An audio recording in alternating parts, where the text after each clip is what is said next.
Justin പനക്കലച്ചന് ഇനി മരിക്കാം. പക്ഷേ അച്ഛന് മരണമില്ല എന്നുള്ളതാണ് മറ്റൊരു സത്യം. ദൈവം നിരുപമ സ്നേഹം എന്നുള്ള പാട്ട് യേശുദാസല്ല പാടുന്നത്, കൂടെയുള്ള ഒരാളാണ് പാടുന്നത്. പക്ഷേ യേശുദാസ ഗഞ്ചർ വെച്ച് കൊട്ടി ഇങ്ങനെ വളരെയധികം ആസ്വദിക്കുകയാണ്. അപ്പോൾ എനിക്കത് വളരെ സന്തോഷം തോന്നി. റൂഫസിൻ്റെ ഒരു ഫോട്ടോ എടുത്ത് വീട്ടിൽ ചുമരിൽ തൂക്കണമെന്ന് പറഞ്ഞു. ഞാൻ വെച്ചാൽ ചുമരൊന്നുമില്ല വീട്ടിൽ, കാരണം ഞങ്ങൾ ഓലപ്പരയാണ്. ഞാൻ ക്ലാസ്സിൽ ചെന്നിട്ട് പറഞ്ഞു, ഇങ്ങനെ യേശുദാസ് എന്നെ ക്ഷണിച്ചിട്ടുണ്ട്, നിങ്ങളതുകൊണ്ട് പാട്ടുകൾ എഴുതി തന്നാൽ ഞാനത് എടുക്കും. പക്ഷേ ഒരു കണ്ടീഷൻ, എല്ലാവരും തന്നത് എനിക്ക് എടുക്കാൻ പറ്റില്ല, എനിക്ക് എൻ്റെ മനസ്സിന് ഇഷ്ടപ്പെട്ട് തോന്നുന്നത് ഞാൻ എടുക്കുകയുള്ളൂ എന്ന് പറഞ്ഞു. ചെറിയ പുസ്തകം എഴുതിയിട്ടുണ്ട്. പുസ്തകത്തിൻ്റെ തലക്കെട്ട് ഇതായിരുന്നു, ചോര മോന്തുന്ന പട്ടികൾ. നാബോദിന്റെ സമാഹാരം. അതാണ് സൂസവാക്യ പിതാവിനോട് കൊടുത്തപ്പോൾ പറഞ്ഞ്, ഈ ടൈറ്റിൽ മാറ്റുകയാണെങ്കിൽ ഈ കവർ പേജ് മാറ്റാവുന്ന കംപ്ലീറ്റ് പൈസ ഞാൻ തരാം, അത് മാറ്റിയിട്ട് എനിക്ക് ആ കഥ പബ്ലിഷ് ചെയ്യേണ്ട ആവശ്യമില്ല. നമസ്കാരം, എല്ലാവർക്കും കാത്തലിക് വോക്സിലേക്ക് സ്വാഗതം. എൻ്റെ കയ്യിലിരിക്കുന്നത് പൈതല മേശുവേ എന്ന ഒരു ചെറിയ പുസ്തകമാണ്. ഇതിൽ പൈതല മേശുവേ എന്ന് പറയുമ്പോൾ തന്നെ ആ ഗാനം ചിട്ടപ്പെടുത്തിയിരിക്കുന്നത് ജസ്റ്റിൻ പനക്കൽ എന്ന് പറയുന്ന അച്ഛനാണ്. ആ ഗാനം എഴുതിയിരിക്കുന്നത് ജോസഫ് പാറാങ്കുഴി എന്ന പേരിൽ അറിയപ്പെടുന്ന അച്ഛനാണ്. ആ മനോഹരമായ ഗാനം ആലപിച്ചത് ചിത്രയാണ്. ലോകം മുഴുവനും ഈ ക്രിസ്മസ് കാലങ്ങളിൽ പാടി കരോൾ സംഘങ്ങളും അതുപോലെ തന്നെ പള്ളികളിലും പാടുന്നൊരു സുപ്രധാന പാട്ടാണ്. ക്രൈസ്തവരെന്നല്ല, വിവിധ മതസ്ഥർ ആ പാട്ട് പാടി എല്ലാവർക്കും അറിയാവുന്ന ഒരു താരാട്ട് പാട്ട് കൂടിയാണ്. ഇത് പറയാൻ കാരണം, ഇന്ന് നമ്മൾ ഈ ഗാനരചയിതാവിനെയും അതുപോലെ തന്നെ ഗാനം ചിട്ടപ്പെടുത്തിയ ആളിനെയും അവരുടെ എല്ലാം സുഹൃത്തായ റൂഫസ് അച്ഛനെയും നമ്മളിന്ന് പരിചയപ്പെടുത്തുകയാണ്. എൻ്റെ തൊട്ടടുത്തായി ജസ്റ്റിൻ പനക്കൽ അച്ഛനുണ്ട്. അച്ഛൻ്റെ ശിഷ്യനായിട്ടുള്ള റൂഫസ് അച്ഛൻ അതിൻ്റെ അടുത്ത്, അച്ഛൻ്റെ ശിഷ്യനായിട്ടുള്ള ജോസഫ് പാറാങ്കുഴി അച്ഛൻ അടുത്ത്. ജോസഫ് പാറാങ്കുഴി അച്ഛനാണ് ഈ പാട്ട് എഴുതിയത്, മനോഹരമായി ചിട്ടപ്പെടുത്തിയത്. ഈ പൈതല മേശുവേ എന്ന ഗാനം ചിട്ടപ്പെടുത്തിയത് നമ്മുടെ പ്രിയപ്പെട്ട ജസ്റ്റിൻ അച്ഛനാണ്. എല്ലാവർക്കും സ്വാഗതം.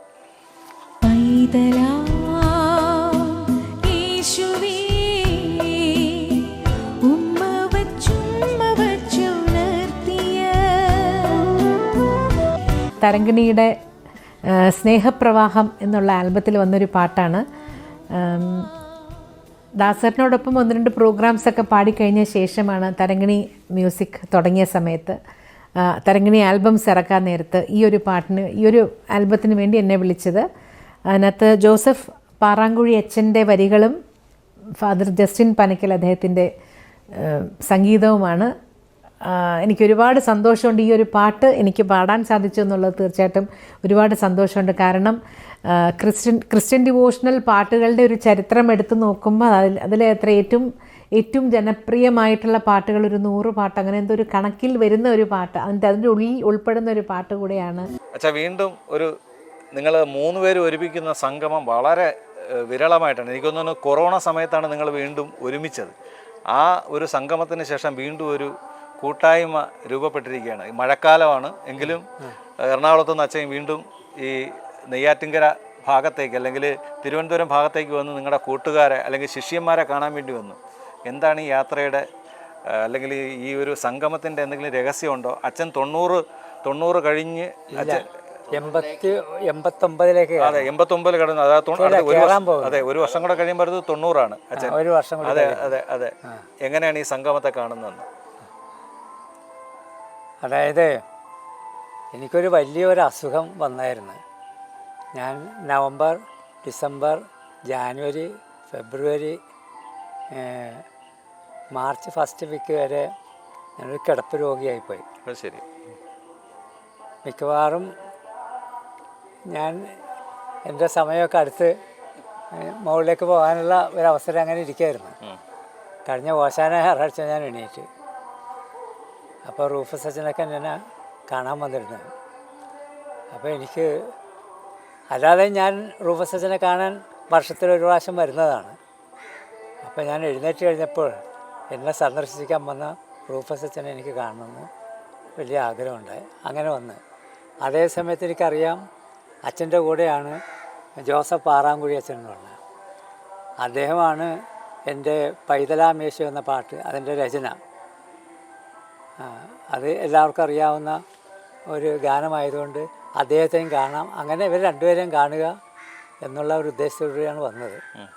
അപ്പോൾ ആ സൗഹൃദം പുതുക്കുക എന്നുള്ളത് വളരെ പ്രധാനപ്പെട്ട ഒന്നാണ്. എനിക്കെപ്പോഴും ബന്ധങ്ങൾ പുതുക്കുന്നത് വലിയ താല്പര്യമുള്ള ഒരാളാണ്.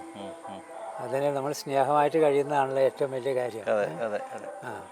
അതിൽ റൂഫസ് അച്ഛൻ പറ്റി പറയുകയാണെങ്കിൽ എൻ്റെ സ്വന്തം അരിയനെപ്പോലെ ഞാൻ കാണുന്നത്. അതിനൊപ്പം ശിഷ്യനുമാണ്. അതോടൊപ്പം എൻ്റെ ശിഷ്യനുമാണ്. മംഗലപ്പുഴ സെമിനാരിയിൽ അച്ഛൻ പഠിച്ചത്. അപ്പോൾ ഞാൻ അച്ഛൻ്റെ പ്രൊഫസറായിരുന്നു. അന്ന് അച്ഛൻ അവിടുത്തെ കൊയർ മാസ്റ്ററായിരുന്നു. അപ്പോൾ ഈ ഗാനങ്ങളുടെ ആ ഒരു രീതിയിൽ അങ്ങ് വളരെ അടുത്ത്. പിന്നെ അതുകൂടാതെ അച്ഛനോട് അടുത്ത് കഴിഞ്ഞപ്പോൾ ഞാൻ അച്ഛൻ്റെ ഡാഡിയും മമ്മിയും അച്ഛൻ്റെ ബ്രദേഴ്സും സിസ്റ്റേഴ്സും എല്ലാവരുമായിട്ട് അങ്ങ് അടുത്തെന്ന് മാത്രമല്ല അവരുടെ കുടുംബത്തിലൊരു അംഗമായിട്ട് ഞാൻ മാറിയതാണ്. അപ്പോൾ അതൊക്കെ കൊണ്ടാണ് അച്ഛനെ കാണാൻ വന്നത്. പിന്നെ അച്ഛൻ എനിക്കറിയാം ഒരുപാട് നല്ല കാര്യങ്ങൾ പാവങ്ങൾക്ക് വേണ്ടി ചെയ്യുന്നു. നല്ലൊരു സോഷ്യൽ വർക്കെന്ന് വെച്ചാൽ ഭവനം ഇല്ലാത്തവർക്ക് ഭവനം വെച്ച് കൊടുത്ത് കുട്ടികളെ പഠിപ്പിക്കുന്നു, പ്രായം ചെന്നവരെ നോക്കുന്നു. വിശുദ്ധ മദർ ട്രേസ്, കൽക്കട്ടയിലെ മദർ ട്രേസ് ചെയ്യുന്ന ആ പ്രവർത്തനങ്ങളുടെ അതിൻ്റെ തന്നെ ഒരു ചെറിയ തോതിൽ, അല്ലെങ്കിൽ ചെറുതല്ല വലിയ തോതിൽ തന്നെയാണ്.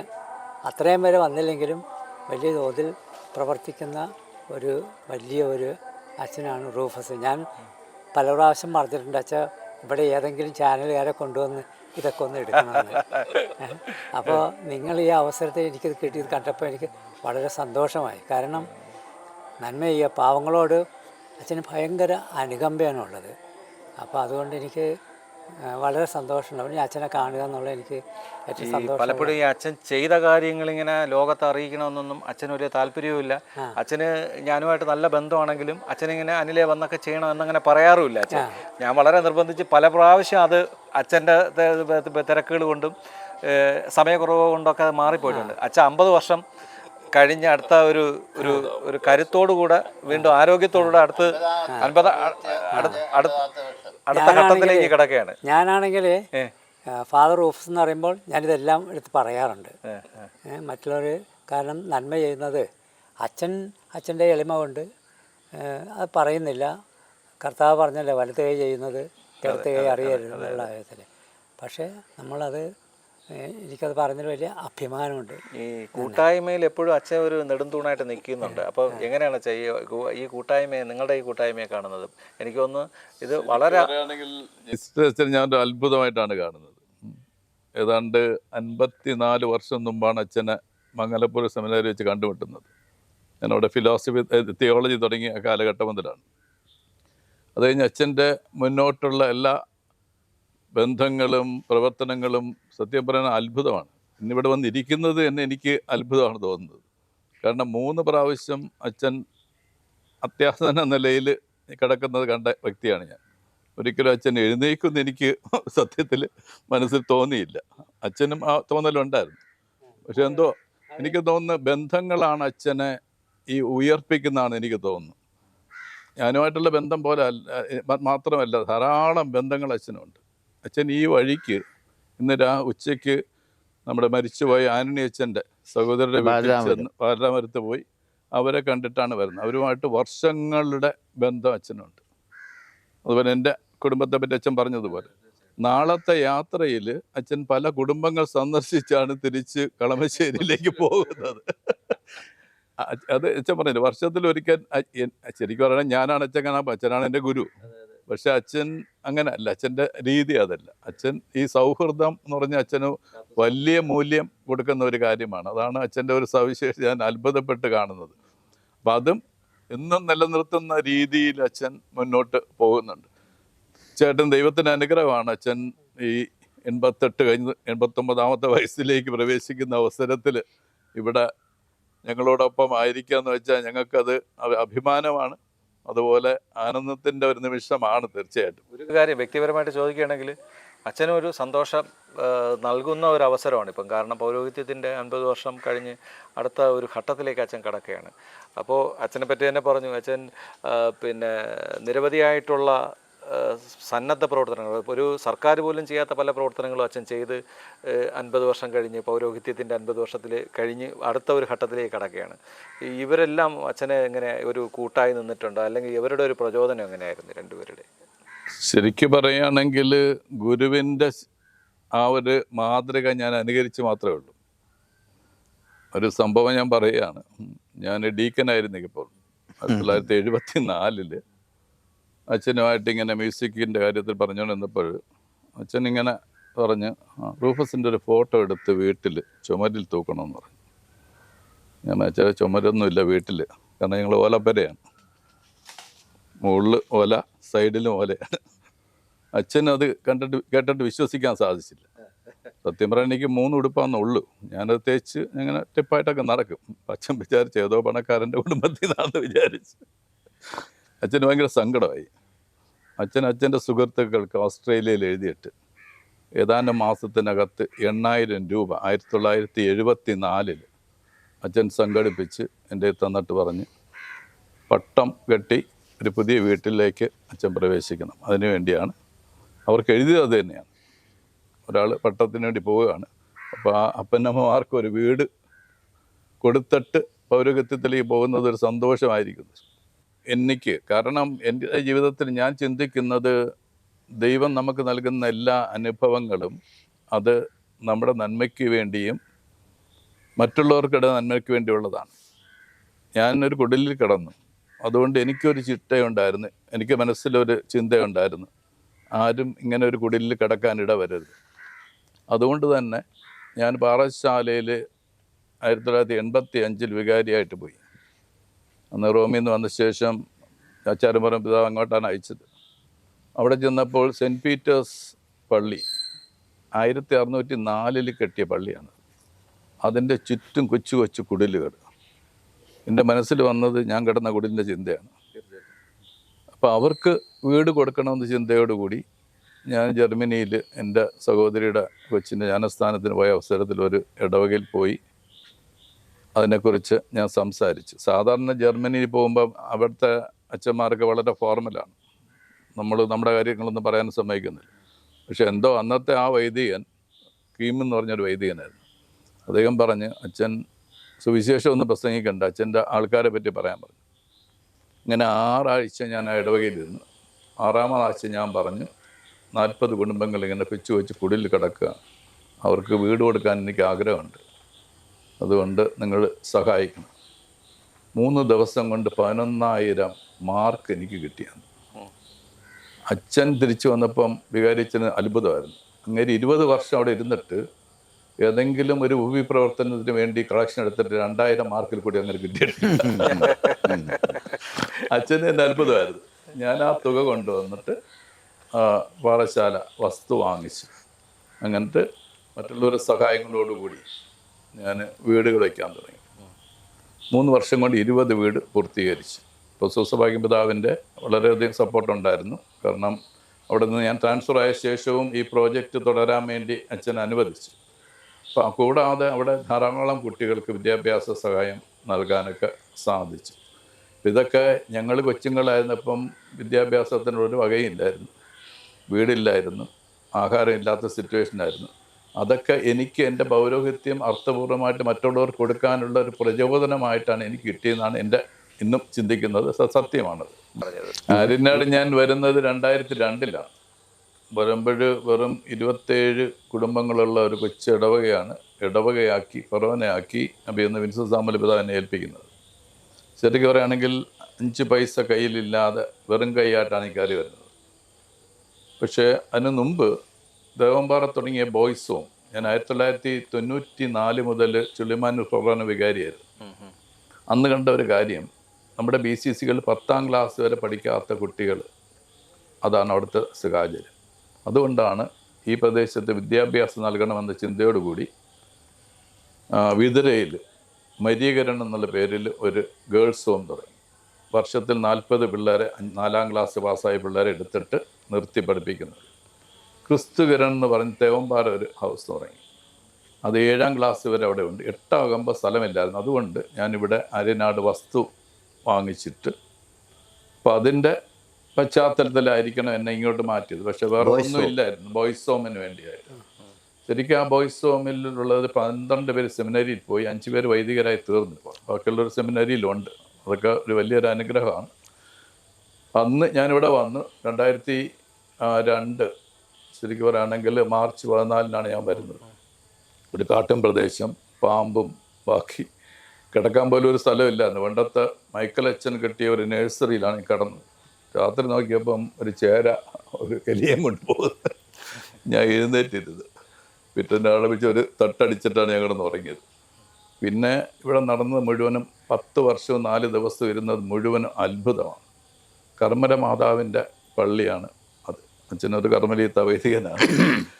ആ പള്ളിയിൽ അന്ന് മൈക്കൽ അച്ഛൻ വെച്ച ഒരു കർമ്മര മാതാവിൻ്റെ രൂപം ഉണ്ട്. ഞാൻ അതിൻ്റെ മുന്നിൽ പോയിട്ട് 3 നന്മ നിറഞ്ഞവരെയും പ്രാർത്ഥിച്ച് പാവപ്പെട്ടവർക്ക് വേണ്ടി യാചിച്ചത് ഒന്നും അമ്മ നിരസിച്ചിട്ടില്ല. അതാണ് ഇവിടെ കാണുന്നത്. 10 വർഷം കൊണ്ട് ഇവിടെ 5 റിലീജിയസ് ഹൗസസ് ഇവിടെ കൊണ്ടുവരാൻ സാധിച്ചു. 2 പുരുഷന്മാർക്കുള്ളതും 3 സിസ്റ്റേഴ്സിൻ്റെതും. അവരെല്ലാം ഇന്ന് പ്രവർത്തന നിരതരാണ്. അതുപോലെ 27 കുടുംബം ഉണ്ടെങ്കിൽ 70 കുടുംബമായിട്ട് ഇടവക ഉയർത്തി. അപ്പോൾ ഇവിടെ ഒരു ക്രിസ്തീയ സമൂഹം ഇല്ലാത്തത് കൊണ്ടാണ് ഒരു ഭവന നിർമ്മാണം എൻ്റെ മനസ്സിൽ വന്നത്. ഒരു ഗ്രാമം ഉണ്ടാക്കണം. അങ്ങനെയാണ് 2005 സെപ്റ്റംബർ 8 12 വീടുകൾ ഇവിടെ ആശീർവദിച്ചു. ഈ പ്രദേശത്ത് അല്ല, പുറത്തുനിന്ന് ആൾക്കാർ കൊണ്ടുവന്നു. അതും ഇത് എന്ത് പറയും, ഇത് കൊച്ചു കുഞ്ഞുങ്ങളുള്ള ദമ്പതികളെ കൊണ്ടാണ് ഞാൻ താമസിപ്പിച്ചത്. കത്തോലിക്ക ദമ്പതികളെ കൊണ്ടാണ് ഇവിടെ താമസിപ്പിച്ചത്. അപ്പോൾ അതങ്ങനെയാണ് ഇവിടെ ആദ്യം 12 ഉണ്ടായി. പിന്നെ ഇവിടെ ഞാൻ ഇംഗ്ലീഷ് മീഡിയം സ്കൂൾ തുടങ്ങി. ഈ പ്രദേശത്ത് അന്ന് ഇംഗ്ലീഷ് മീഡിയം സ്കൂളില്ല, മലയാളം മീഡിയമുണ്ട്. അങ്ങനെ സ്കൂൾ തുടങ്ങി. ഇപ്പോൾ വില്ല നാസറത്ത് എന്ന് പറഞ്ഞ ഒരു സ്കൂള്, അതും അത്ഭുതമാണ്. സിസ്റ്റർമാർ വന്നിട്ട് പറഞ്ഞ് ഞങ്ങൾ പാവങ്ങളാണ്, ഒരു 15 വർഷം കൊണ്ട് ഒരു പക്ഷേ ചെറിയൊരു ഗവൺമെൻറ് ഒരു സ്കൂളും തുടങ്ങാൻ പറ്റും. അതേസമയത്ത് ഒരു കത്ത് ഞാൻ കൊടുത്തവർക്ക്, അവരത് റേഡിയോ മരിയ എന്ന് പറഞ്ഞതിൽ റോമിൽ വായിച്ചു. ഒരു 87 വയസ്സുള്ള ഒരു വൈദികൻ അത് കേട്ട ഉടനെ അവർ ഫോൺ ചെയ്തു, നിങ്ങൾ ഇന്ത്യയിലൊരു സ്കൂൾ തുടങ്ങുന്നത് കേട്ടിട്ട് വലിയ സന്തോഷമായി, എന്ത് സഹായമാണ് എന്നിൽ നിന്നും നിങ്ങൾ ആഗ്രഹിക്കുന്നത്, നിങ്ങൾ അച്ഛൻ തരുന്നതെന്ന് പറഞ്ഞു. ഉടനെ അതിന് 50,000 രൂപയുടെ ഒരു 50,000 യൂറോയുടെ ഒരു ചെക്ക് അയച്ചു കൊടുത്തു.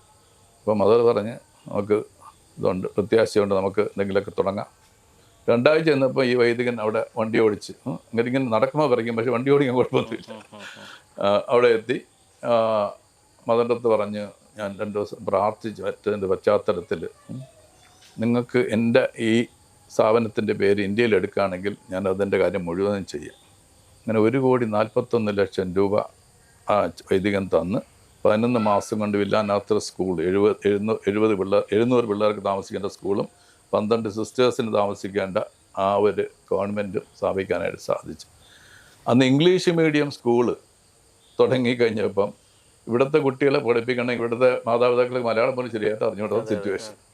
അതുകൊണ്ടാണ് അന്ന് ജർമ്മനിയിൽ നിന്ന് എന്നെ സഹായിക്കുന്ന ഒരു ദമ്പതികൾ, ഗാസ്നർ എന്ന് പറയും, അത് വേറെ അത്ഭുതമാണ്. അവർ പെൻഷനായ അവസരത്തിൽ ഇന്ത്യക്ക് വേണ്ടി അവരൊരു പരിപാടി തുടങ്ങി. സ്റ്റെപ്പ് ബൈ സ്റ്റെപ്പ് എന്നാണ് ഇംഗ്ലീഷിൻ്റെ അതിൻ്റെ പേര്. ആ ഒരു സംഘടനയുടെ അവരുടെ ഫോട്ടോ ഇവിടെ ഇരിപ്പുണ്ട്. ഇന്ന് 2 പേരും ബെഡ് റിഡനായിട്ട് കിടക്കുന്നതാണ്. ഇന്ന് 5,500 കുട്ടികൾക്ക് അവർ ഈ കേരളത്തിലും ഹൈദരാബാദിലുമായിട്ട് വിദ്യാഭ്യാസമായി കൊടുത്തുകൊണ്ടിരിക്കുകയാണ്. വർഷത്തിൽ ഏതാണ്ട് 15,000 രൂപ വെച്ച്. നമുക്ക് ചിന്തിച്ച് നോക്കാം. ഇവർ 2 പേരും ഇറങ്ങി നടന്ന് ഈ പിള്ളേരുടെ ഫോട്ടോയും കൊണ്ടുപോയി ചെയ്താൽ അവരുണ്ടായിരുന്നു. അവരെൻ്റെ അടുത്ത് ചോദിച്ചു അടുത്ത പദ്ധതി എന്താണെന്ന് ചോദിച്ചു.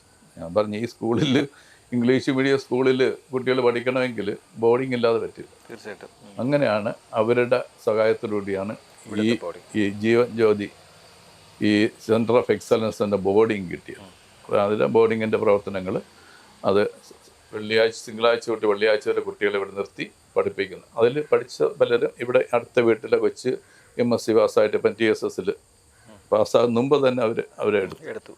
ധാരാളം പേര് രക്ഷപ്പെട്ടിട്ടുണ്ട്. ആ ഇംഗ്ലീഷ് വിദ്യാഭ്യാസത്തിൻ്റെ അടിസ്ഥാനം കിട്ടിയത് കൊണ്ട് രക്ഷപ്പെട്ടു. ഈ നമ്മൾ ഈ പറഞ്ഞു വരുമ്പോഴേ അച്ഛാ, ഒരാളങ്ങ് അറ്റത്ത് പറയാൻ വേണ്ടി എന്ത് പറയണമെന്ന് പറഞ്ഞ് കാത്തിരിക്കുകയാണ്. ഈ പൈതല മേശുവേ എന്ന് കേട്ട് കഴിഞ്ഞാൽ നെയ്യാറ്റിൻകര രൂപത മുഴുവനും അറിയപ്പെടുന്ന ഒരേ ഒരാൾ അച്ഛനാണ് സംഗീതം ചെയ്തതെന്ന് വരെ പറയുന്നവരുണ്ട്.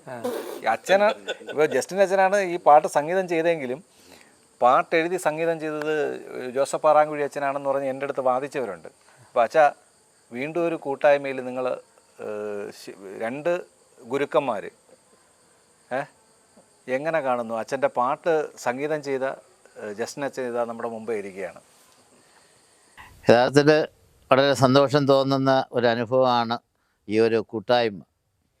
10 വർഷത്തിന് മുമ്പ് ആണെന്ന് തോന്നുന്നു നമ്മുടെ വീണ്ടും അനു ജോസഫും നമ്മളെല്ലാവരും കൂടെ ഒരുമിച്ച് ഈ വരാന്തയിൽ ഒരുമിച്ച് കൂടി സൗഹൃദം പങ്കിട്ട് ഒരു ക്രിസ്മസുമായിട്ട് ബന്ധപ്പെട്ട് യഥാർത്ഥത്തിൽ ജസ്റ്റിനച്ഛനായിട്ട് പ്രൊഫസനായിട്ടൊക്കെ ബന്ധപ്പെട്ട ഒത്തിരി കാര്യങ്ങൾ എനിക്ക് പങ്കുവയ്ക്കാനായിട്ടുണ്ട്. ജസ്റ്റിനച്ഛനെ കുറിച്ച് ഓർക്കുമ്പോൾ പെട്ടെന്ന് വരുന്ന ഇത് കാര്യം, പരിശുദ്ധ കന്യക മാതാവ്, വിശുദ്ധ അമ്മത്രേസ്യ, വിശുദ്ധ കൊച്ചുത്രേസ്യ ഇവരോട് വളരെ അറ്റാച്ച്മെൻ്റ്, അടുപ്പം, വളരെ ഭക്തിയുള്ള ഒരു അച്ഛനായിട്ടാണ് ഞാൻ കാണുന്നത്. രണ്ടാമത് ഇങ്ങനെ അച്ഛൻ പാട്ടൊക്കെ ആയിട്ട് ബന്ധപ്പെടുമ്പോൾ പള്ളിയിൽ ചെന്ന് ശരിക്കും പ്രാർത്ഥിച്ചിട്ട് 2-3 മാസത്തിന് മുമ്പേ പാട്ട് വായിച്ചിട്ടൊക്കെ ഒരുങ്ങിയാണ് ചെയ്യുന്നത്. പിന്നെ നല്ല ഫ്ലവറി ലാംഗ്വേജ്, ഇംഗ്ലീഷും ലത്തീനും മലയാളവും ഒക്കെ വളരെ ഇതായിട്ട് അതിനൊരു പൊയറ്റിക്കൽ ലാംഗ്വേജ്, ഒരു സംഗീതാത്മകമായിട്ടുള്ള ഒരു ഈണത്തിൽ അച്ഛൻ ഞങ്ങൾക്ക് ക്ലാസ് എടുക്കുമായിരുന്നു. സെമിനാരി പോകുന്ന സമയം അവിടെ ചെല്ലുമ്പോൾ അച്ഛൻ ഈ നേരത്തെ തന്നെ യേശുദാസൊക്കെ പാടിയിട്ടുള്ള കാസറ്റും CD ഒക്കെ ഇറക്കിയിട്ടുണ്ട്. അപ്പോൾ തുടർന്ന് ഒരു ദിവസം ഇങ്ങനെ സെമിനാരിൽ വെച്ച് അച്ഛൻ വന്ന് പറഞ്ഞു ഇങ്ങനെ ഒരു പാട്ട് ഇറക്കണമെന്ന്. അത് പല പ്രാവശ്യവും ഇങ്ങനെ ഷെയർ ചെയ്തിട്ടുള്ള കാര്യങ്ങളാണ്. അപ്പം അത് കഴിഞ്ഞിട്ട് വേറെ ഒരു കാര്യം അച്ഛൻ പറഞ്ഞില്ല, ഈ ആര്യനാട് പ്രദേശത്ത് വിദ്യാഭ്യാസത്തിന് വേണ്ടി റൂബസച്ചനെ പല കുട്ടികൾക്കും അച്ഛൻ സഹായിക്കുന്നതായിട്ടാണ് റൂബസച്ചൻ തന്നെ പറഞ്ഞിട്ടുള്ളത്, രഹസ്യമായിട്ട്. അത് ആർക്കും അറിയില്ല, രഹസ്യമായിട്ടാണ്. അപ്പോൾ ആ ഒരു ഉപവി പ്രവർത്തനം, പ്രേക്ഷിത പ്രവർത്തനം അച്ഛൻ്റെ ജീവിതത്തിൽ അലിഞ്ഞു ചേർന്നിട്ടുണ്ട്. പിന്നെ റൂബസച്ചനെ കുറിച്ച് പറയുമ്പോൾ യഥാർത്ഥത്തിൽ എന്നെ സെമിനാരിയിൽ അയച്ചത് അച്ഛനാണ്. 25 വയസ്സ് കഴിഞ്ഞിട്ടാണ് സെമിനാരിയിൽ പോകുന്നത് തന്നെ. അത് ആ ഒരു കാലയളവിൽ യുവജന പ്രസ്ഥാനമായിട്ട് ബന്ധപ്പെട്ട് കട്ടക്കോട് ഫൊറോനയിൽ തിരുവനന്തപുരം രൂപതയിലായിരുന്നിട്ട് അന്ന് ഈ കട്ടക്കോട് ഫൊറോനയിൽ ആദ്യമായിട്ട് യുവജന പ്രസ്ഥാനം അതിനൊരു ഓർഡർ ക്രമീകരിച്ചിട്ട് ചെയ്യുന്നത്. മോൺസിഞ്ഞോർ മരിച്ചുപോയ ജോർജ് അച്ഛൻ, റൂബസച്ചൻ, ജെയിംസ് കുലാസ് അച്ഛൻ, അപ്പം ഇവർ നല്ലൊരു ടീം ഉണ്ടായിരുന്നു.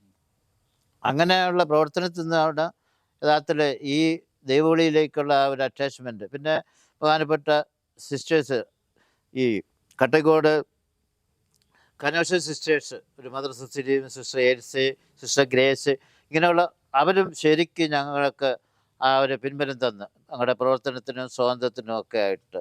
അപ്പം അതെല്ലാം യഥാർത്ഥത്തിൽ എൻ്റെ പൗരോഹിത ജീവിതത്തിൻ്റെ അടിവളമായിട്ട് മാറിയിട്ടുണ്ട്. പിന്നെ ഒരു 1.5 മാസക്കാലം ആന്ധ്രയിൽ സൈക്ലോൺ സമയത്ത് അവിടെ ശവങ്ങൾ കത്തിക്കാൻ റിലീഫ് വർക്കിന് പോയി. അതെൻ്റെ ജീവിതത്തിൽ കുറേ കൂടെ എന്നെ ഒരു ബോർഡാക്കി, ഇങ്ങനെ ഒരു കാര്യം എങ്ങനെ ഫേസ് ചെയ്യണം, ദുഃഖങ്ങളും പ്രയാസങ്ങളും രോഗങ്ങളൊക്കെ വരുമ്പോൾ അതിനോടുള്ള സമീപനം എങ്ങനെ ആയിരിക്കണമെന്നുള്ളത്.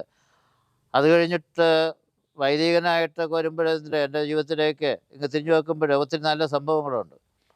1986 പട്ടം കിട്ടുന്നത്, വൈദിക പട്ടം കിട്ടുന്നത്. 88 ആയപ്പോൾ എനിക്ക് ഒരു മേജർ ഓപ്പറേഷൻ വേണ്ടി വന്നു, എപ്പിഗാസ്ട്രിക് ഹെർണിയയ്ക്ക്. അത് കഴിഞ്ഞിട്ട് 1 വർഷം ബെഡ് റെസ്റ്റ് എടുത്ത്. പിന്നെ 1-2 പ്രാവശ്യം ബൈക്ക് ആക്സിഡൻറ്റ്, പട്ടിയൊക്കെ ഇടിച്ചിട്ട് രക്ഷപ്പെട്ട് വന്നിട്ടുണ്ട്. പാമ്പ് കടിച്ചിട്ട്, ശംഖുവരെയും പാമ്പ് കടിച്ചിട്ട് മനസ്സിലായില്ല, അവിടെ പാമ്പിന് തന്നെ ലജ്ജ തോന്നി, അത് കുറച്ച് വിഷമൊക്കെ തന്നിട്ട് അത് തിരിച്ചു പോയ അനുഭവങ്ങളുണ്ട്. അത് കഴിഞ്ഞിട്ട് നല്ലൊരു അനുഭവം കിട്ടുന്നത് ഈ ചിക്കൻ ഗുനിയ. അത് തന്നെ കണ്ടാനം എൻ്റെ ആരോഗ്യത്തിന് തകർത്ത ഒന്നായിരുന്നു ചിക്കൻ ഗുനിയ. ഏതാണ്ട് അതും 1 വർഷം വരെ എൻ്റെ ശരിക്കും അതിൻ്റെ പ്രയാസം ഇപ്പോഴും പോലും ഉണ്ട്. ഇത് തുണിയൊക്കെ അലക്കാൻ നിൽക്കുമ്പം 1 മണിക്കൂറിൽ കൂടുതൽ നിൽക്കുമെങ്കിൽ പിന്നെ ശരീരത്തിൻ്റെ വേദനയും മുട്ടുവേദന പിന്നെ പനിയൊക്കെ ഉണ്ടാകും. അത് കഴിഞ്ഞിട്ട് പിന്നെ 2018 ആയപ്പോൾ ഒരു സ്ട്രോക്ക് വന്നു. അതൊരു 6 മാസക്കാലം അതിൻ്റെ പുറകെ തിരിഞ്ഞു. അതിനോടനുബന്ധിച്ച് ഷുഗർ തുടങ്ങിയിട്ട് ഏതാണ്ട് 40 വർഷം ആവുന്നു, ഡയബറ്റീസ് തുടങ്ങിയിട്ട്. അത് കുറേ ഗുളികയൊക്കെ ആയിട്ട്. എങ്കിലും എൻ്റെ ഭക്ഷണക്രമത്തിനൊന്നും ഞാൻ ഒരു മാറ്റം വരുത്തിയിട്ടില്ല. ഗുളികയും കഴിക്കുന്നു, ഭക്ഷണവും കഴിക്കുന്നു. അല്ലെങ്കിൽ ഇപ്പോഴും ഈ ആരോഗ്യം നിൽക്കില്ല, മനസ്സിലായല്ലേ. അങ്ങനെ മുന്നോട്ട് പോയി. ഇപ്പം ദിവസം ഇത് സ്ട്രോക്ക് വന്നതിന് ശേഷം കുറേ കൂടെ പ്രായമായിട്ടുള്ള പല ബുദ്ധിമുട്ടുകളൊക്കെ വന്ന് കൊച്ചു അനുബന്ധ രോഗങ്ങൾ ഡോക്ടർ പറയുന്നത് എനിക്ക് ഹാർട്ട് ഉണ്ടെന്ന്, മറ്റുമൊക്കെ ഉണ്ടെന്നൊക്കെയാണ് പറയുന്നത്. ഷുഗർ, പ്രഷർ, പിന്നെ ലിവർ, ഇതൊക്കെ കിഡ്നി, ഇതൊക്കെ ഉണ്ടെന്നൊക്കെയാണ് ഡോക്ടർ പറയുന്നത്. അതിനുള്ള മരുന്നൊക്കെ അവർ തരുന്നുണ്ട്, അത് മുടങ്ങാതെ. പിന്നെ രൂപതയെന്ന് അവരെ വലിയ മനസ്സുകൊണ്ട് ഈ മരുന്നിനുള്ള പൈസ തരുന്നുണ്ട്. അതുകൊണ്ടെന്നറിയാമോ, നാട്ടുകാരെ വീട്ടുകാരെ ബുദ്ധിമുട്ടിക്കാതെ കാര്യങ്ങൾ ചെയ്തു. ഈ രോഗങ്ങളെ പറ്റിയും അച്ഛൻ്റെ ബുദ്ധിമുട്ടുകളെ പറ്റിയും അതെല്ലാം തമാശ രൂപത്തിൽ പറയുമ്പോഴും നമ്മൾ ഈ കൂടിയിരിക്കുന്ന ഒരു സംഗീതമായിട്ട് ബന്ധപ്പെട്ട കാര്യങ്ങളൊക്കെ സംസാരിക്കാനും കൂടിയാണ്. അപ്പോൾ അച്ഛ, അന്ന് ഈ പാട്ട് എഴുതുമ്പോൾ ഈ അച്ഛനിൽ കണ്ട ഒരു ഗാനരചയിതാവിൻ്റെ നല്ല ഗുണങ്ങൾ എന്തൊക്കെയാണ്? അതെ, അത് പറഞ്ഞുതരാം.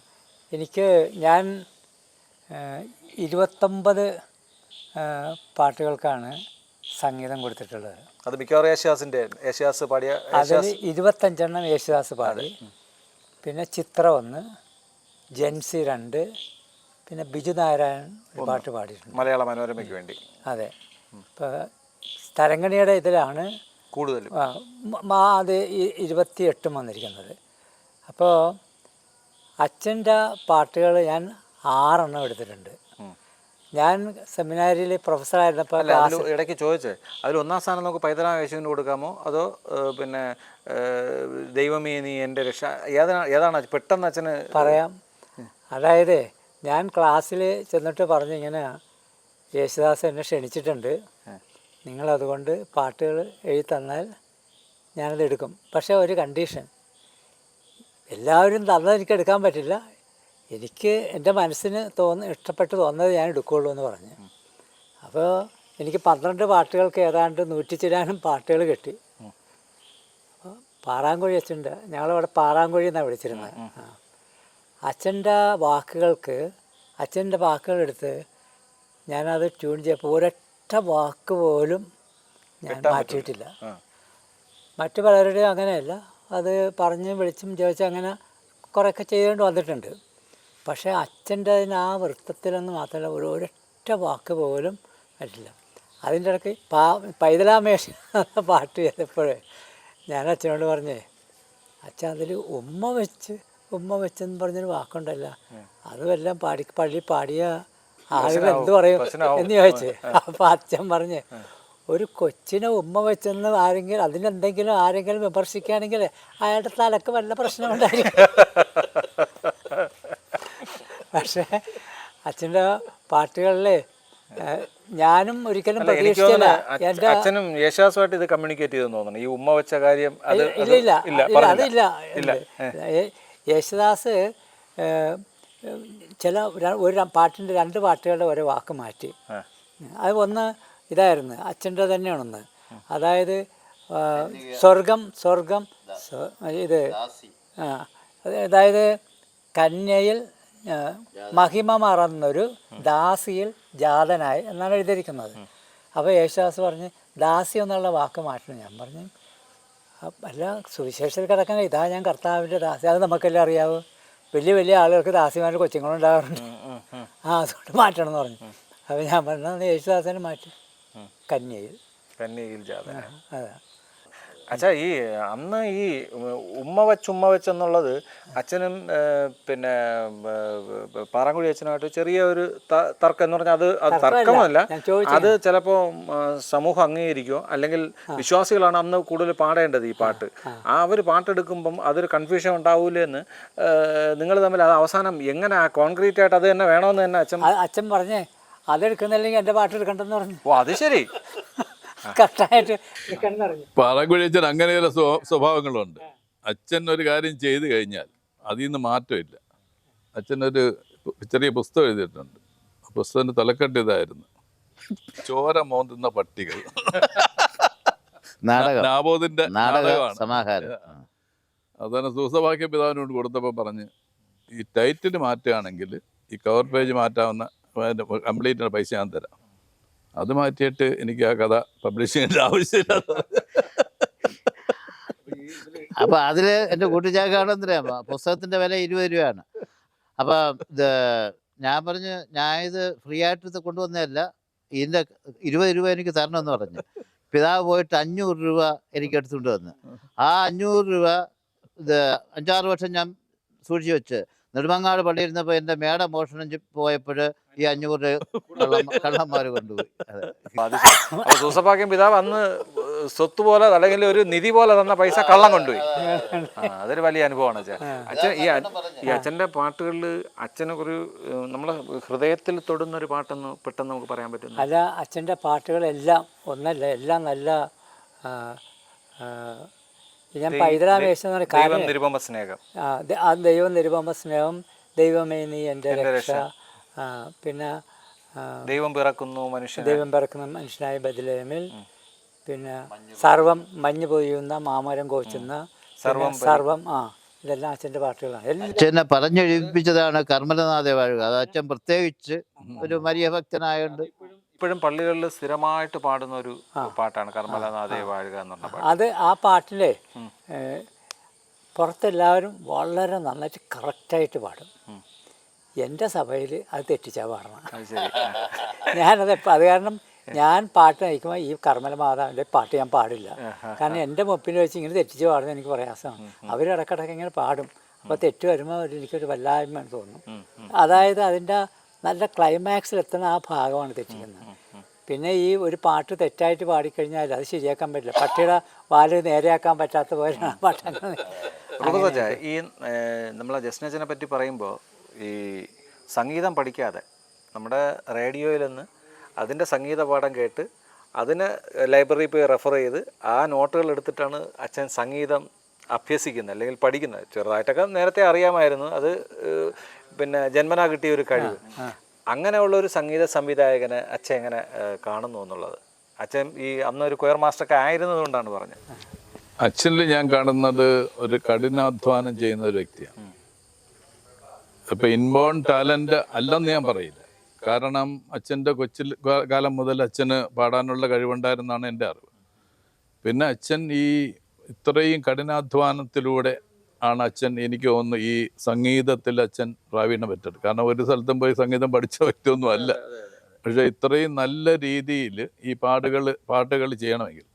പിന്നെ മറ്റൊരു കാര്യം, അച്ഛൻ്റെ ആത്മീയതയിൽ നിന്നും വരുന്നതാണ് ഈ സംഗീതം എന്ന് പറഞ്ഞാൽ. അല്ലാതെ ഇത് വെറുതെ ഇങ്ങനെ സാധാരണ സംഗീതത്തിൻ്റെ അല്ല. ഈ ഇടയ്ക്ക് മർത്തോമ സഭ അച്ഛന് സീക്രട്ട് മ്യൂസിഷ്യൻ എന്ന് പറഞ്ഞിട്ട് കഴിഞ്ഞ ആഴ്ച അവാർഡ് കൊടുത്തു. അപ്പോൾ ഇന്ന് സഭയിൽ അറിയപ്പെട്ട ഒരു സീക്രട്ട്, അതായത് ദിവ്യ സംഗീത എന്ന് പറയുന്ന ഒരു വ്യക്തിയായിട്ട് അച്ഛനെ കാണുന്നതിന് കാരണം അച്ഛൻ്റെ ആത്മീയതയാണ്.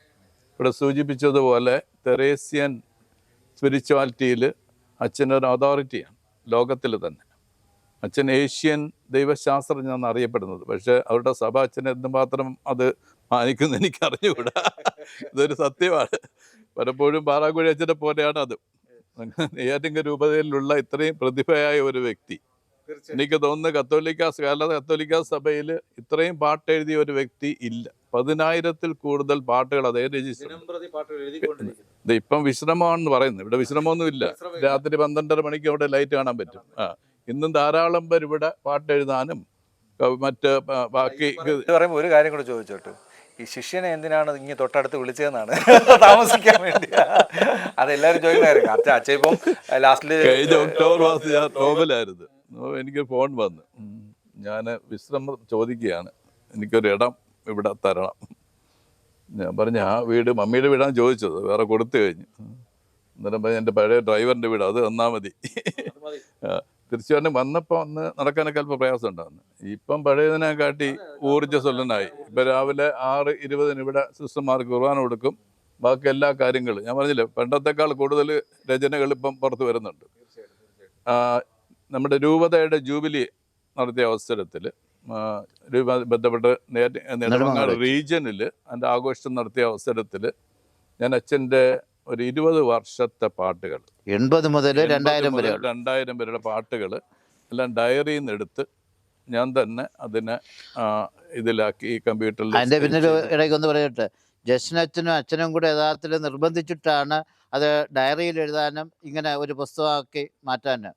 അതിൻ്റെ സാമ്പത്തികമായിട്ടുള്ള കാര്യങ്ങളെല്ലാം റൂബസ്റ്റനാണ് ചെയ്തത്. 980 പേജുണ്ട്. അത് അച്ഛൻ ശിഷ്യൻ എന്നുള്ള രീതിയിൽ അച്ഛൻ്റെ നല്ല മനസ്സുകൊണ്ട് ചെയ്തതാണെന്ന് അച്ഛൻ അങ്ങ് വിചാരിച്ചാൽ മതി. അല്ല, അച്ഛൻ്റെ നല്ല മനസ്സുകൊണ്ട് ശിഷ്യന് പലപ്പോഴും പാട്ടുകൾ എഴുതി ഇത് കഴിച്ച അവസാനം അവരുടെ കാലം കഴിയുമ്പോൾ ഇത് എൻ്റെ പാട്ടെന്ന് പറഞ്ഞ ആൾക്കാർ ഇന്ന് വരാറുണ്ട്. അത് വരാതിരിക്കാൻ വേണ്ടിയാണ് ജസ്റ്റിൻ അച്ഛൻ ആഗ്രഹിച്ചത് അച്ഛൻ്റെ പാട്ടുകൾ ഈ രീതിയിൽ പബ്ലിഷ് ചെയ്യണമെന്ന്. അതിൽ 980 പേജിൽ ഓരോ പേജിലും 6 പാട്ട് വെച്ച്. അപ്പം നമുക്കറിയാം എത്ര പാട്ട് ഉണ്ടെന്ന് അറിയാൻ പറ്റും. അപ്പം 6000 പാട്ട് തന്നെ അതിനകത്തുണ്ട്. ഇനിയും കിടപ്പുണ്ട്. 2000 മുതൽ 2024 വരെയുള്ള ഡയറികൾ ഇരിപ്പുണ്ട്. അത് ഇനിയും പാട്ട് മാത്രമല്ല, നാടകങ്ങൾ. നമ്മുടെ രൂപതയിലെ എല്ലാ കലോത്സവങ്ങൾക്കും അച്ഛൻ എഴുതിയ സ്ക്രിപ്റ്റിനാണ് ഇപ്പം ഏറ്റവും കൂടുതലായിട്ടുള്ള സമ്മാനം മറ്റും കിട്ടിയിട്ടുള്ളത്. കാരണം അച്ഛൻ്റെ രീതി, അച്ഛൻ പ്രാർത്ഥിച്ച് ഒരുങ്ങി ഏതെങ്കിലും ഒരു വിഷയം കൊടുത്താൽ അതിൻ്റെ ആശയം ചോദിക്കും, പിറ്റേന്ന് രാവിലെ ആകുമ്പോൾ പാട്ട് ഇവിടെ വന്നിരിക്കും. അത്രയും ഒരു പ്രതിഭയാണ് പാറാങ്കുഴി അച്ഛൻ. പക്ഷെ ആ രീതിയിൽ അച്ഛനെ ആദരിച്ചിട്ടുണ്ടോ എന്ന് എനിക്ക് സംശയമുണ്ട്. എൻ്റെ ഭാഗത്തുനിന്ന് എനിക്ക് ചെയ്യാവുന്ന രീതിയിലാണ് ഞാനത് അന്ന് പബ്ലിഷ് ചെയ്തത്. പിന്നെ അച്ഛൻ്റെ സാന്നിധ്യം ഇവിടെ എനിക്ക് വളരെ സന്തോഷമാണ്. ഇവിടെ കൂടെ ഒരാൾ ഉള്ളതും നമ്മളിപ്പോൾ മനസ്സിലാക്കാനും അത് തീർച്ചയായിട്ടും ഒരു സന്തോഷമാണ്. ഇപ്പോൾ ഇവിടെ അച്ഛന്, കാരണം ഒരു രൂപതയിൽ ഒരു വൃദ്ധസദനത്തിൽ പോകണമെങ്കിൽ അവിടെ ഒരു ഒറ്റ മുറിയിൽ ഇരിക്കണമായിരുന്നു. ഇവിടെയാണെങ്കിൽ ഒരു സമൂഹത്തിൻ്റെ ഒരു ഊഷ്മളത അച്ഛന് അനുഭവിക്കാൻ പറ്റുന്നുണ്ട്. അടുത്ത സിസ്റ്റർമാരുണ്ട്, 2 ഗവൺമെൻറ്റുകളുണ്ട്, ഇവിടെ തന്നെ നേഴ്സുണ്ട്, വൃദ്ധമന്ദിരമുണ്ട്. യഥാർത്ഥത്തിൽ ഒരുമിച്ച് ഞാൻ ഇങ്ങനെ തീരെ ദിവസം 4 പ്രാവശ്യം ഇൻസുലിനും മറ്റു പ്രായോഗികമായിട്ടുള്ള ചില അസുഖങ്ങളൊക്കെ. അപ്പം ഇടവേള ഇരിക്കുമ്പോഴും നല്ലവണ്ണം സേവനം ചെയ്യണം. അപ്പം ശരിക്കും ഇങ്ങനെ ധ്യാനിച്ചപ്പം രൂപതയിൽ 1-2 അച്ഛന്മാരോട് ചോദിച്ചപ്പോൾ മനസ്സിലായല്ലേ, അവിടെ രൂപതയിൽ അവിടെ പോവാം ഇവിടെ പോവാം, രൂപതയിൽ 1-2 സ്ഥാപനങ്ങളൊക്കെ ഉണ്ട്. അപ്പം ഞാൻ ആലോചിച്ചിട്ട് എന്നിട്ട് ഞാനാണെങ്കിൽ തീരുമാനിച്ചു, അച്ഛനോട് ചോദിച്ചിട്ട് ഫൈനൽ ഡിസിഷൻ എടുക്കുക. ഇവിടെ അച്ഛൻ താമസിക്കാനായിട്ടുള്ള ഏതെങ്കിലും ഒരു സൗകര്യം തരുമെങ്കിൽ, കാരണം സ്വസ്ഥമായിട്ട് ശിഷ്ടകാലം ദൈവം എന്ന് വിചാരിച്ച് പ്രാർത്ഥിച്ച് പിന്നെ എന്തെങ്കിലും കഴിയുന്നത്ര രചന നടത്തണം. അച്ഛനോട് ചോദിച്ച്, അച്ഛൻ റോമിലായിരുന്നു. അത് കഴിഞ്ഞിട്ട് അച്ഛൻ പറഞ്ഞ് ധൈര്യമായിട്ടും ഞാൻ അക്കോമഡേറ്റ് ചെയ്യാം, മറ്റുള്ള കാര്യങ്ങൾ ചെയ്യാമെന്ന്. കാരണം എന്താ, ഈ സമയത്ത് മാനസികമായിട്ടുള്ള ഒരു സ്വസ്ഥത ഇല്ലെങ്കിൽ ക്രിയേറ്റീവായിട്ടുള്ള ജോലി ചെയ്യാനായിട്ട് പറ്റില്ല. കാരണം ഇവിടെ പിന്നെ പ്രായമുള്ള അപ്പൂപ്പന്മാരും അമ്മച്ചിമാരും ഒക്കെ ഉള്ളതുകൊണ്ട് ഞാനും അതിൻ്റെ ഒരു ഭാഗമായിട്ട് മാറിക്കൊണ്ട് അവർ ശരിക്കും പ്രാർത്ഥിക്കുക. അവർ പ്രാർത്ഥിക്കുന്നത് എനിക്ക് എൻ്റെ മുറിയിൽ നിന്നാണ് കേൾക്കുക. അപ്പോൾ ആ ഒരു പ്രാർത്ഥനയുടെ ഒരു അന്തരീക്ഷം കൂടെ എനിക്കിവിടെ കിട്ടുന്നുണ്ട്. സമയത്തിന് ഭക്ഷണം, അതുപോലെ തന്നെ അവർ ശുശ്രൂഷകൾ.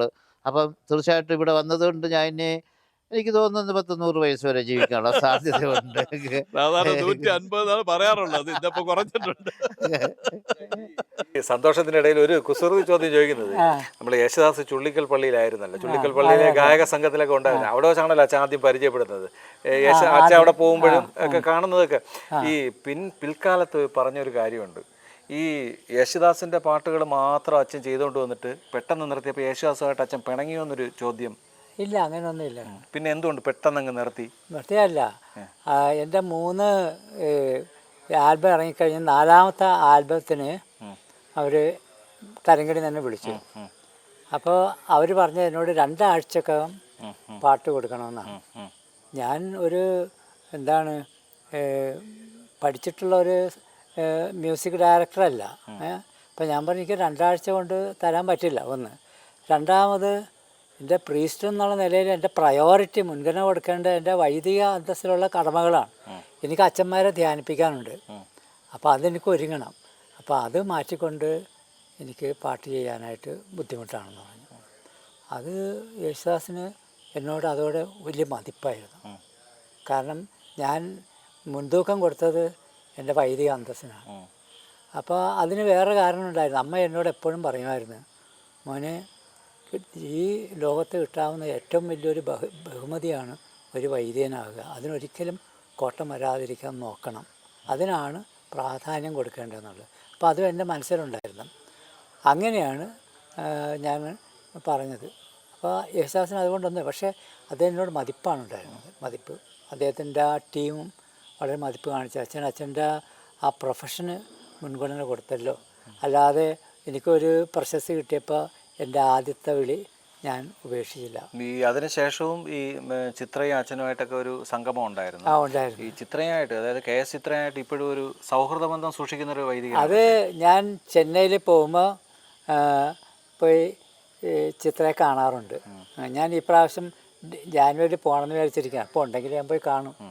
പിന്നെ ഇവിടെ വൈപ്പിൻകരയിൽ അവർ എന്നോട് ആദരിച്ചായിരുന്നു. അപ്പം ചിത്ര ഹസ്ബൻഡും വന്നിരുന്നു. ചിത്രയാണെന്ന് പൈതലാമേശ പാടിയത്. അവർ ചിത്രയ്ക്ക് ടീ ആയിട്ട് അവർ കൊടുത്തപ്പോൾ പറഞ്ഞ് ഞാൻ സ്വീകരിക്കല്ല, ഞങ്ങൾ ഫാദർ ജസ്റ്റിന് വേണ്ടിയിട്ടാണ് വന്നത് എന്നും പറഞ്ഞ് സ്വീകരിച്ചില്ല. അങ്ങനെ പിന്നെ അത് കഴിഞ്ഞിട്ട് അങ്ങനെ കാണാനും പറ്റില്ലെങ്കിലും ഞാൻ ഈ ജാനുവരിയിൽ പോകുന്നുണ്ട്. അപ്പോൾ ഫോൺ വിളിക്കും. ചെന്ന് കഴിഞ്ഞാൽ ചിത്ര തന്നെയാണ് എനിക്ക് കൊണ്ടുവന്ന് ചായ കൊണ്ടുവന്ന് തരികയും എല്ലാം ചെയ്തത്. പിന്നെ ചിത്ര ഒരു ഫ്ലാറ്റ് ഇവിടെ ഗുരുവായൂർ മേടിച്ചിട്ടുണ്ട്. അത് അപ്പോൾ അതിൻ്റെ ഇപ്പോൾ എന്നെ വിളിച്ചിട്ട് ഞാനും പോയിരുന്നു അവിടെ. അപ്പോൾ അന്ന് ചിത്ര തന്നെയാണ് അന്ന് ഉഴുന്ന് വടയും ആദ്യമൊക്കെ ശരിയാക്കി തന്നത്. അച്ഛാ, ഈ തരങ്കിണി ഇറങ്ങിയിട്ടുള്ള പാട്ടുകൾ അത് എപ്പോഴും ഈ ജസ്നച്ചൻ കൈവച്ചിട്ടുള്ള ആ പാട്ടുകളെല്ലാം ഇപ്പോഴും ഹിറ്റാണ്. പക്ഷേ തരങ്കിണി നിരവധി പാട്ടുകൾ ഇറക്കിയിട്ടുണ്ട്. പക്ഷേ ആ കാലത്ത് ഇറക്കിയിട്ടുള്ള പാട്ടുകൾ ഇപ്പോഴും ജനമനസ്സുകളിൽ നിൽക്കുന്നു. നമ്മൾ കുർബാനയ്ക്ക് പാടുന്ന പാട്ടുകളുണ്ട്, കരോൾ സംഘങ്ങൾ എടുക്കുന്ന പാട്ടുകളുണ്ട്. അന്നത്തെ ഒരു ആ പാട്ടിറങ്ങിയ കാലത്തുള്ള അച്ഛൻ ഒരു ശ്രോതാവെന്നുള്ള നിലയിൽ അച്ഛൻ എങ്ങനെ? അതെ, അച്ഛനെ എനിക്കറിയാം, അച്ഛൻ കൊയർ മാസ്റ്ററൊക്കെ ആയിരുന്നില്ലേ സെമിനാരിയിൽ. അപ്പോൾ ഒരു ശ്രോതാവെന്നുള്ള നിലയിൽ അന്നത്തെ ഒരു മിനിറ്റ് ഇപ്പോൾ എന്തറിയാമോ, പാടുന്ന മാത്രമല്ല, ഇത് അച്ഛൻ പനക്കൽ അച്ഛൻ്റെ കയ്യിൽ ഒരു പാട്ട് അവിടെ ചെന്ന് എറണാകുളത്ത് എഴുതി കൊടുത്തിട്ട് ആ പാട്ടും ട്യൂൺ ചെയ്തും കൊണ്ടാണ് വന്നിരിക്കുന്നത്. ഞങ്ങളെപ്പോലെയുള്ളവരുടെ വഴിമുട്ടിക്കാനുള്ള പരിപാടിയാണ്. അത് പാടിക്കൊണ്ട് മാത്രം കഴിഞ്ഞാൽ ഗാനരചന നടത്തിയിട്ടില്ല. അപ്പൊ എന്റെ കൂടെ ഉള്ള ഒരു വൈദികം പറഞ്ഞു അച്ഛൻ പാട്ട് എഴുതാണ്. അത് ഈ സംഭവം മുല്ലപ്പൂമ്പൊടി ഏറ്റ് കിടക്കും കല്ലിന് അടുത്തൊരാൾ എഴുതാനുള്ള ആള് അടുത്തുള്ള അച്ഛൻ്റെ. അപ്പൊ എന്റെ ചോദിച്ചു എന്റെ കഞ്ഞൂടി ഒട്ടിക്കോ? അതൊന്നും ഇല്ല. അപ്പൊ അച്ഛനെ അയച്ചു കൊടുത്തു. അച്ഛൻ പറഞ്ഞ് ഞാൻ തന്നെ ട്യൂൺ ചെയ്ത് തരാം. അച്ഛൻ കൊണ്ടുവന്നിട്ടുണ്ട്. അതിന്ന് അച്ഛൻ ട്യൂൺ ചെയ്ത് സിസ്റ്റർ വന്നിട്ടുണ്ട് പാടാനായിട്ട്. 40 വർഷത്തിന് ശേഷവും ഇന്നും ജനങ്ങൾ അനുഭവത്തോടുകൂടി പാടുന്ന പാട്ടുകളാണ് ആ കാസറ്റിലെ എല്ലാ പാട്ടുകളും. പ്രത്യേകിച്ച് പൈതലാം യേശുവേ, അതുപോലെ ദൈവം പിറക്കുന്നു, എല്ലാ ക്രിസ്മസിനും പാടുന്ന പാട്ടുകളാണ് ഇത് മുഴുവൻ. ദൈവം നിരുപമ സ്നേഹം. അപ്പം അതൊക്കെ പറയുകയാണെങ്കിൽ കത്തോലിക്കർ മാത്രമല്ല, ദൈവം നിരുപമ ആർക്കും പാടാവുന്ന പാട്ടാണ്. ഈ ലോകത്ത് ഈശ്വര വിശ്വാസമുള്ള എല്ലാവർക്കും പാടാവുന്ന പാട്ടാണ് അതൊക്കെ. ഈ കോളാമ്പി ഹോണിലൂടെ പല ദേവാലയങ്ങളിൽ നിന്നും ഇട്ട് അത് കേട്ട് ഭക്തിയോടിരിക്കുന്ന വൈകിട്ടുള്ള ഈ ക്ഷേത്രങ്ങളിൽ ഇടും പോലെ നമ്മുടെ പല കത്തോലിക്ക ദേവാലയങ്ങളിലും പണ്ട് കാലത്ത്, അതായത് ഒരു 10 വർഷം 20 വർഷത്തിന് മുമ്പ് ഇങ്ങനെ ഈ പാട്ട് കേൾപ്പിക്കുമായിരുന്നു. അത് കേട്ട് ഏറ്റുപാടുന്ന ഒത്തിരി ഹൈന്ദവരായിട്ടുള്ളവരും ഉണ്ട് എന്നുള്ളതാണ് ആ പാട്ടുകൾ. ദേവാലയ ഗീതങ്ങൾ ശരിക്കും പറയുകയാണെങ്കിൽ ആരാധനക്രമ നിയമം അനുസരിച്ച് ശരിക്ക് ഭക്തി സാന്ദ്രമല്ല. അതൊരു സത്യമാണ്. ഇന്ന് അടിച്ചു പൊളിച്ച് ഉള്ള പാട്ടുകളാണ്, കുറേ സാഹിത്യം വാക്കുകളൊക്കെയാണ്. അന്തരാർത്ഥമില്ല. അച്ഛൻ എഴുതിയ പാട്ടുകളൊക്കെ ആഴമായിട്ടുള്ള ദൈവശാസ്ത്രം നമുക്ക് കാണാനായിട്ട് സാധിക്കും. അതാണ് മനുഷ്യൻ്റെ മനസ്സിനെ ഉയർത്തുന്നത്. അപ്പം ഇപ്പം 40 വർഷം മുമ്പ് കേട്ട ആ പാട്ട് ഇന്ന് വരും. അതൊരു പുതുമയോടുകൂടി തന്നെയാണ് കേൾക്കാനായിട്ട് സാധിക്കുന്നത്. ശരിക്കും പറഞ്ഞെങ്കിൽ ഹൃദയത്തെ ഉയർത്താനായിട്ട് സാധിക്കുന്നതാണ് യഥാർത്ഥ മ്യൂസിക് എന്ന് പറയുന്നത്. അതുപോലെ രചന എന്ന് പറയുന്നത് അതാണ് എനിക്ക് തോന്നുന്നു. ജസ്റ്റിൻ അച്ഛൻ്റെയും പാറാങ്കുഴി അച്ഛൻ്റെയും കോമ്പിനേഷൻ അതാണ്. ഈ 2 വർഷത്തിന് മുമ്പേ ഞങ്ങളുടെ ഒരു അച്ഛൻ ഫാദർ ഗേബ്രിയൽ മാളിയക്കൽ അദ്ദേഹം എൻ്റെ മൊബൈലിലേക്ക് അയച്ചു തന്നു. അതായത് യൂറോപ്പിൽ എവിടെയാണ് യേശുദാസിൻ്റെ കച്ചേരി നടക്കുകയാണ്.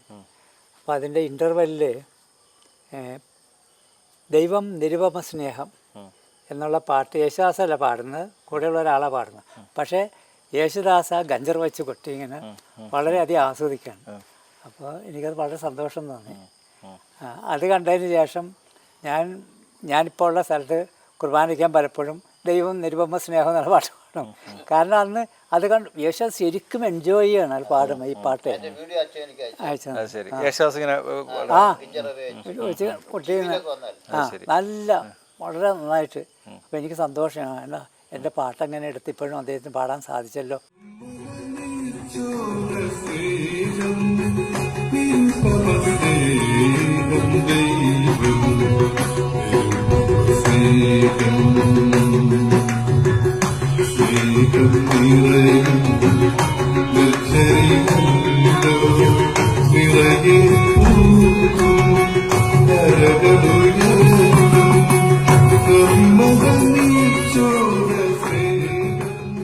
എൻ്റെ കൂടെ ഞാനൊരു വിമർശനം പറയുകയാണെങ്കിൽ നമ്മളെ സഭയിൽ തന്നെ പാട്ട് എഴുതുന്ന അച്ഛന്മാരുണ്ട്, സംഗീതം ചെയ്യുന്ന അച്ഛന്മാരുണ്ട്.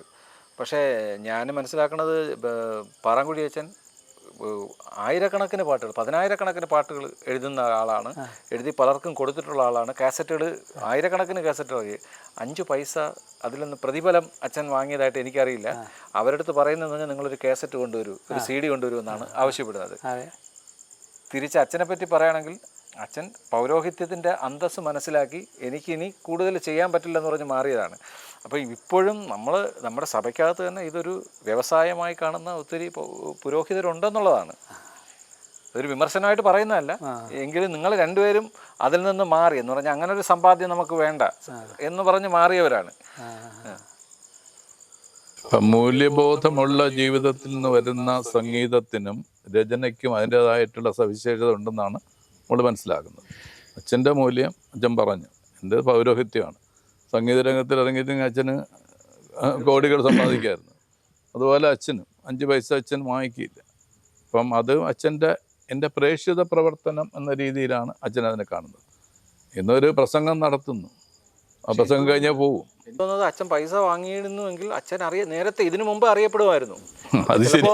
പൈതല മേശുവേ എന്ന് പറയുന്ന പാട്ടിന്റെ രചയിതാവ് ആരെന്ന് ചോദിച്ചു കഴിഞ്ഞാൽ ചിലപ്പോൾ ഈ 10 വർഷത്തിനിടയിൽ മാത്രമേ പാറാങ്കുഴി അച്ഛനെ പലരും അറിഞ്ഞിട്ടുള്ളൂ. ഞാൻ എൻ്റെ ഒരു വലിപ്പമായിട്ട് പറയുന്നതല്ല. ഞാൻ ഒരിക്കലും എൻ്റെ ഇപ്പോഴത്തെ പ്രൊവിൻഷ്യൽ ഫാദർ അഗസ്റ്റിൻ മുള്ളൂർ, അദ്ദേഹം ഞങ്ങളുടെ സഭയുടെ ഹിസ്റ്ററി ഇറക്കിയിട്ടുണ്ട്. ഒരു 800 പേജോളം ഉണ്ട്. അപ്പോൾ അതിൽ father Justin Banakkal and extraordinarily gifted music composer എന്നും പറഞ്ഞുണ്ട്. അതിൽ അദ്ദേഹം ഇങ്ങനെ അതിൻ്റെ അവസാന ഭാഗം ഇത് എഴുതിയിട്ട് പറയുകയാണേ, എൻ്റെ province Manjummel province is really proud of this unique son എന്നും പറയുന്നു. എനിക്കത് കണ്ടപ്പോൾ വളരെ സന്തോഷമായി, വളരെ സന്തോഷമായി. അപ്പോൾ ആ ഒരു പ്രൈസ് ആ പുസ്തകത്തിൽ വേറെ ആർക്കും കൊടുത്തിട്ടുമില്ല. അപ്പോൾ എനിക്കൊരു ഞങ്ങളുടെ സഭയ്ക്ക് അതിലുണ്ടല്ലോ, ആ ബുക്കിലുണ്ടല്ലോ. എനിക്ക് പെട്ടെന്ന് അങ്ങനെ തോന്നി, അതുകൊണ്ട് ഞാൻ പറഞ്ഞതാണത്. അങ്ങനെ അച്ഛനും ഇപ്പോഴും അച്ഛൻ പാട്ട് എഴുതിക്കൊണ്ടിരിക്കണം. ഒരു ദിവസം ഒരു സങ്കീർത്തനങ്ങളിൽ നിന്ന് ഒരു പാട്ടെങ്കിലും എഴുതിയില്ലെങ്കിൽ അച്ഛന് പറ്റില്ല എന്നാണ് പറയുന്നത്. സങ്കീർത്തനം മാത്രമല്ല, ഇത് ബൈബിളിലെ ഏതെങ്കിലും ഒരു പാട്ട്. പിന്നെ യഥാർത്ഥത്തിൽ ഇപ്പോഴേ അച്ഛന്മാരെ കുറിച്ച് എനിക്ക് ആധികാരികമായിട്ട് കുറ്റം പറയാനായിട്ടുള്ള ഇതൊന്നും ഇല്ലെങ്കിൽ തന്നെ എന്തറിയാമോ, ഈ അതിനു വേണ്ടി സമയം ചെലവഴിക്കാനോ ചിന്തിക്കാനോ ധ്യാനിക്കാനോ ഇവർ മെനക്കെടുന്നില്ല എന്നുള്ളതാണ്. അവർ പെട്ടെന്ന് തട്ടിക്കൂട്ടും. ഞാൻ ഈ ശരിക്ക് ഇങ്ങനെ അതിനെക്കുറിച്ച് എത്രയെങ്കിലും പ്രാവശ്യം വായിച്ച് തലേദിവസം രാത്രി വായിച്ചിട്ട് അത് മനസ്സിൽ കിടന്നിട്ട് വെളുപ്പിന് 4 മണിക്ക് എണീറ്റൊക്കെയാണ് എഴുതുന്നത്. അപ്പോൾ ആ ഒരു ഒരുക്കം, ഒത്തിരി ആൾക്കാർക്ക് ഗിഫ്റ്റുണ്ട്, പക്ഷെ അത് ഏത് രീതിയിൽ അവർ വിനിയോഗിക്കുന്നതെന്ന് സംശയമുണ്ട്. എനിക്ക് തന്നെ ഒരു അതിശയം തോന്നിയത്, ഒരു റിയാലിറ്റി ഷോയിലൊരു പ്രസിദ്ധമായിട്ടുള്ള, നമ്മളിപ്പോൾ ചാനലിൻ്റെ പേര് പറയുന്നില്ല, പ്രസിദ്ധമായിട്ടുള്ള ഒരു റിയാലിറ്റി ഷോയിൽ ഒരു പൈതല മേശയെ പാടുമ്പോൾ അത് സംഗീതം ചെയ്ത ആളിൻ്റെയോ രചയിതാവിൻ്റെയോ പേര് അവർക്കറിയില്ല, അവർക്ക് ഇൻട്രൊഡ്യൂസ് ചെയ്യാൻ അറിയില്ല. അങ്ങനെ ആ പാട്ടെടുത്ത് പാടിയ ഒരു ക്രിസ്മസ് ഒക്കേഷൻ ഉണ്ടായി. അപ്പം പലരും നിങ്ങൾ അറിയപ്പെടാതെ കിടക്കുന്നു എന്നുള്ളതാണ് ഇപ്പോഴും. നിങ്ങളാണ് അതിൻ്റെ പിന്നിൽ പ്രവർത്തിച്ച ആളുകൾ എന്നുള്ളത്. പലപ്പോഴും ഈ ശബ്ദം പുറത്തു വരുന്നതുകൊണ്ട് ചിത്രയാണെന്ന് എല്ലാവർക്കും അറിയാൻ സാധിക്കുന്നു. രചയിതാവ് ആരാണ് അല്ലെങ്കിൽ സംഗീതം ചെയ്ത ആരാണെന്ന് അറിയാത്തവർ ഇപ്പോഴും ഉണ്ടെന്നാണ്. ഇനി അവസാനമായിട്ടൊരു ചോദ്യം ചോദിക്കുകയാണെങ്കിൽ, അച്ഛൻ ഒരു പാട്ടുകൂടെ അല്ലെങ്കിൽ നിങ്ങളെ ഒരു കൂട്ടായ്മയിൽ ഒരു പാട്ടുകൂടെ നമുക്ക്. അതെ, ഈ സംഗീതം ചെയ്യുക എന്നൊക്കെ പറഞ്ഞാലേ പൊതുവേ നമ്മളുടെ ഈ സ്ഥാനത്ത്, അധികാര സ്ഥാനത്തിരിക്കുന്നവർക്ക് സംഗീതം എന്താണ് അങ്ങനെ വലിയ പിടിയില്ല. അപ്പം അതുകൊണ്ട് പൊതുവേ നമുക്കൊരു പ്രോത്സാഹനമൊന്നും അവരുടെ ഭാഗത്തുനിന്ന് ഉണ്ടാകാറില്ല. പിന്നെ ഒരു ഇപ്പം എന്നോട് ചോദിക്കും, അച്ഛനൊരു പാട്ട് ചെയ്ത് ഞാനൊരു പാട്ട് ചെയ്ത് കഴിഞ്ഞാൽ നമുക്ക് വെറുതെ അങ്ങോട്ട് പാടിക്കൊടുത്താൽ അത് ശരിയാവില്ല. അതൊന്ന് റെക്കോർഡ് ചെയ്യണം. അത് റെക്കോർഡ് ചെയ്യുമ്പോൾ ഒന്നുമില്ലെങ്കിലും ഒരു തബല വേണം, ഒരു കീബോർഡ് വേണം, ഒരു വയലിൻ വേണം, ഒരു ഗിറ്റാറൊക്കെ വേണം. ഇതിനൊക്കെ നല്ല ചിലവാണ്. ആര് തരും? ആരും തരില്ല. നമുക്ക് പോയി തെണ്ടാൻ പറ്റുമോ? അപ്പോൾ അതൊരു വലിയ പ്രശ്നമാണ്. പാട്ട് വന്നു കഴിയുമ്പോൾ എന്നാലെന്ന് പറയും, പക്ഷെ നമ്മൾ ആദ്യകാലത്തെ സഹായിക്കാൻ ആരും ഉണ്ടാവില്ല. അത് പിന്നെ ഞാൻ പാട്ട് നിർത്തി അതുകൊണ്ട് മാത്രമല്ലായിരുന്നു. ഇങ്ങനെ പലരും ഈ സംഗീതത്തിലുള്ളവർക്ക് അവരുടെ പ്രീസ്റ്റ്ഹുഡിനൊക്കെ തകരാറ് വന്നിട്ടുണ്ട്. അത് സംഗീതം എന്ന് പറഞ്ഞാൽ ഇതൊരു വളരെ ഒരു വൈകാരികമായിട്ടുള്ളൊരു ഫീൽഡാണ്. അപ്പം എൻ്റെ മനസ്സിലെപ്പോഴും അമ്മ ഇങ്ങനെ പറയും, ഒരു ശ്രദ്ധിക്കണം. ഇങ്ങനെ അമ്മ വേറൊന്നുമല്ല. അപ്പോൾ ഒരു ദിവസം അമ്മ ഇങ്ങനെ പറഞ്ഞപ്പോൾ ഞാൻ ഒരിക്കലും ഇങ്ങനെ തോന്നി,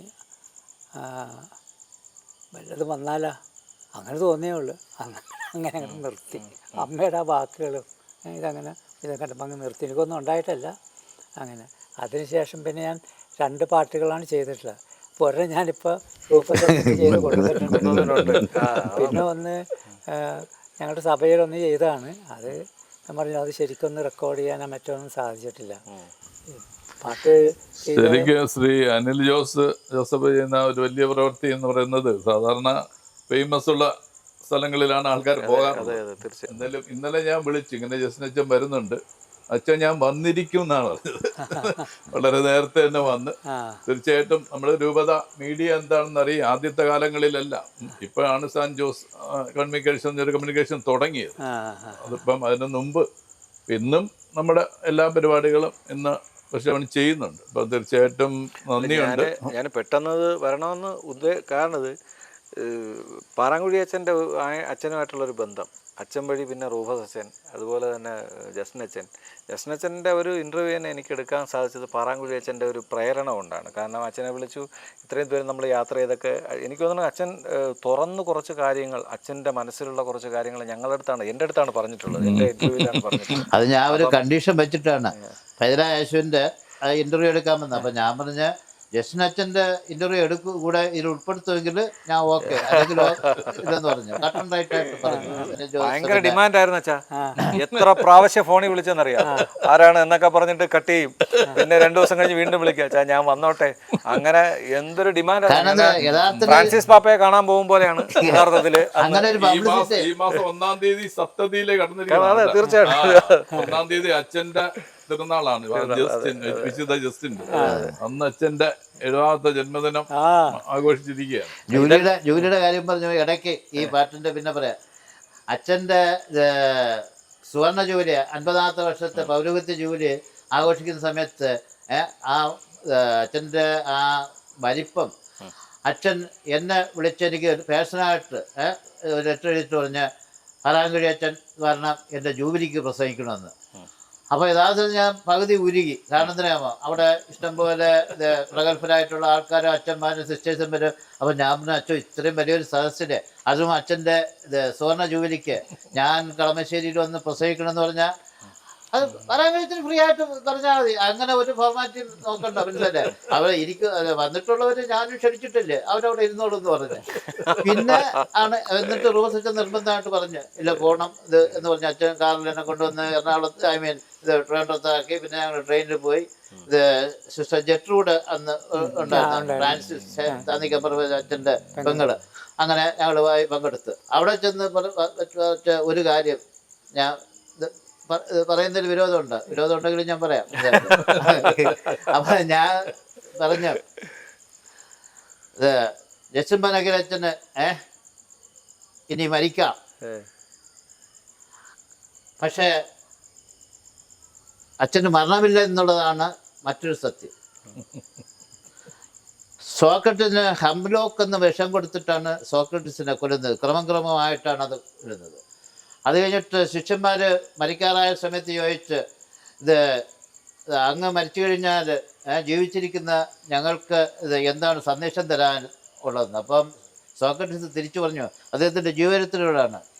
ആദ്യം നിങ്ങൾ തിരുത്തണം, എനിക്ക് മരണമില്ല.